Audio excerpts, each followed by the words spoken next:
ennaku bw'oba tofunye ekisa kutegeera nti ziggwayo ozoonoona. Naddala mu abavubuka muli mu kuzoonoonera mu byabufuzi. Be muzoonoonera kola kuba temulina budde butuula. Be muzoononerako nga babaga nti eno gavumenti mbi, ewaabwe tekyaliyo mwavu n'ogu n'omu. N'obuwalawala obwali mu kyalo baabugjayo. Famire ya Bobi Wine gwe omuvubuka gwe wulira tekyaliko mwavu n'ow'omu kyalo baamugjayo. Naye sina muwagizi gwe nawulira gwe baazimbira.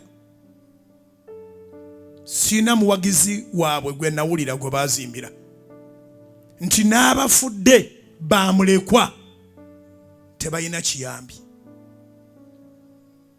Wabula babeera basaba weberewo abalala abasirwala baffe bo bajja bayimirire ku ntaana.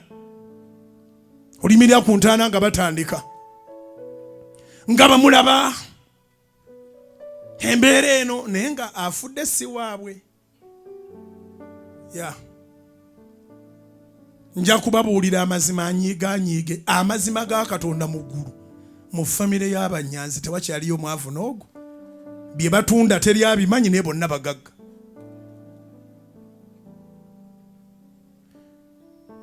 Bonna abaali batakoze embaga baazikola. Gw'olina omuwala wabba na mubbe, omuzaddemu akaana osiiba ku kkubo ng'oyasama. People power, people power.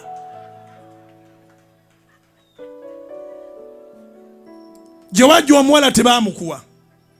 B'owagira bonna bakoze embaga ziweddeyo mu mulembe gwe baga nti mubi. Mu Uganda embi gye baagala eveewo baleete empya, lwaki mwe muli embaga zaabwe ng'eyiyo teriimu?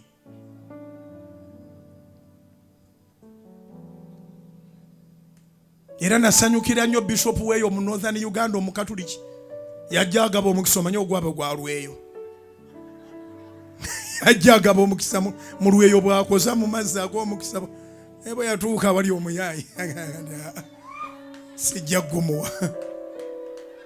Nali ndowooza nti pasita yabiraba yekka.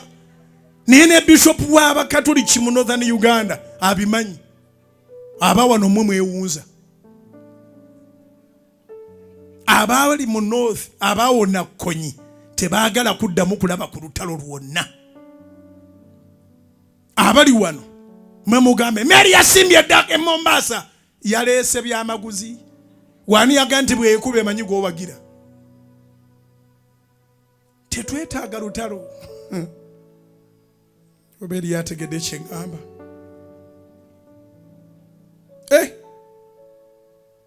Munaluwero ye baamugwako ne bavuma wiiki 2 n'abaviirayo n'oluyima n'agandi babongoote. Bakole ki? Naye nga yali abakoze eki? Tebaagala birungi. Bale ennaku zo zireme kufiira mu z'abalala.